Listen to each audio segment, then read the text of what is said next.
Verse 403. Establishing myself in the Dharma, I preach the truth for the Yogins. The truth is the state of self-realization and is beyond categories of discrimination. This verse is another wake-up call. The point of any teaching is self-realization. And if you don't respond to the teaching with self-realization, then you've missed the point of the teaching. That's the bottom line. The Buddha is established in the truth, in the Dharma. He's preaching the truth for the Yogins. The Yogin is the enlightenment practitioner. The enlightenment practitioner is one who's touched enlightenment, but needs to be reminded, constantly reminded to come back. It's a reminding that they have to do for themselves. It's one reason why texts like the Mahayana Sutras are so big, because they're full of reminders. Reminders to self-remembering, self-realization. Because our habit is to forget our essential nature.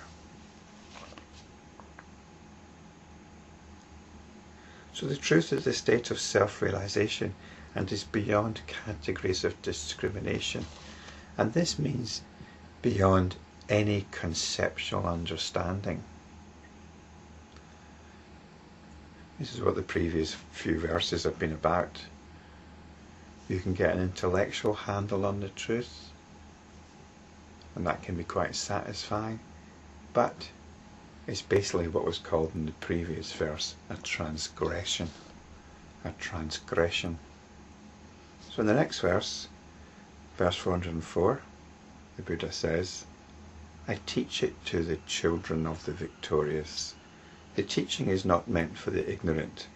What is seen as multitudinous is a vision which exists not. So it says in the original, I teach it to the sons of the victorious, but I don't think we need to be gender specific here. The children of the victorious are again those that have had an enlightenment event in their life and opened up to that, realized its nature, and want to keep coming back to it. Because that enlightenment event is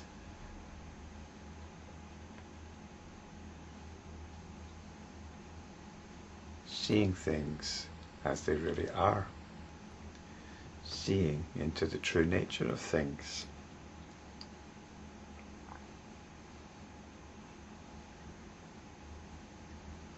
And you don't want to just get back to it because it felt good. You want to get back to it because it allows you to live your life on the most optimal level. Beyond the dictates of all your moods. This is what the victory is over. It's over the false imagination. So it says the teaching is not meant for the ignorant.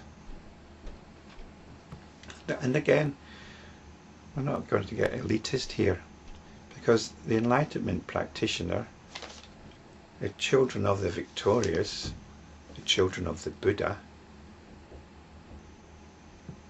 can spend a great deal of their time in ignorance. As enlightenment practitioners, more often than not, we fail. We forget. This forgetfulness can actually be quite subtle at times. I've recently been experiencing a surge of enthusiasm for doing these videos. And it's because there seems to have been a recent wave of interest in them. People seem to be connecting with them. And this is wonderful. This is a really wonderful thing. A few people have been in touch with me, and some people have even made donations through my website. And this is intensely heartening. It's wonderful that people are connecting. And it's been giving me a new enthusiasm. And I enjoy checking the YouTube analytics to see how many people have been liking them or watching, or seeing how long my videos have been watched for. Google provide quite a few statistics now on how your video channel is doing. So this has been really wonderful, very heartening. I'm not just sitting here by myself talking to a video camera. People actually seem to be connecting. So what's the problem with this? Well, it's very easy for a degree of forgetfulness to creep in here. This enthusiasm is great, it's wonderful. But if that's the motivating force, then the true purpose has been forgotten. I've forgotten myself. I would be doing these videos even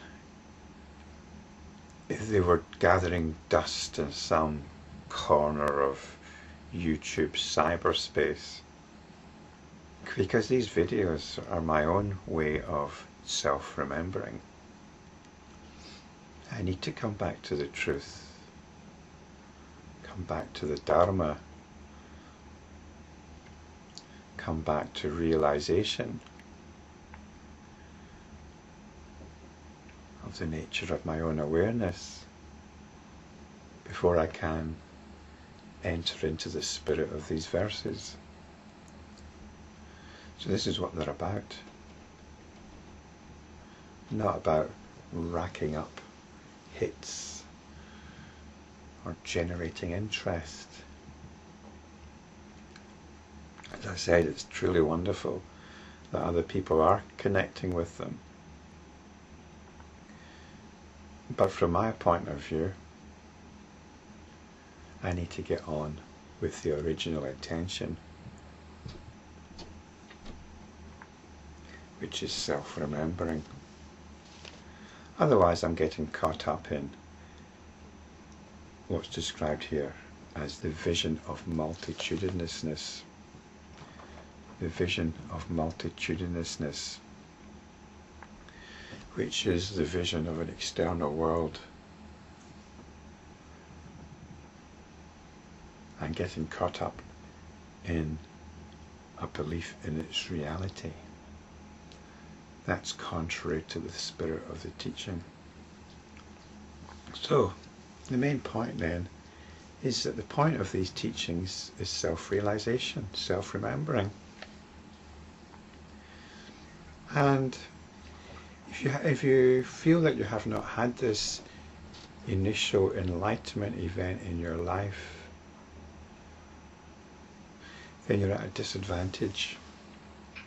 It's possible that these videos might help with that.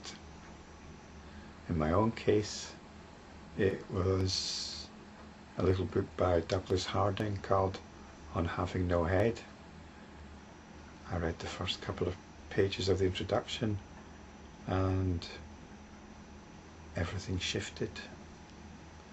It might be that you've been through some intense trauma,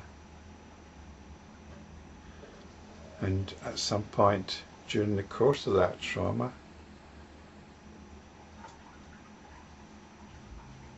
you found yourself looking outwards from a very still space, or something along these lines.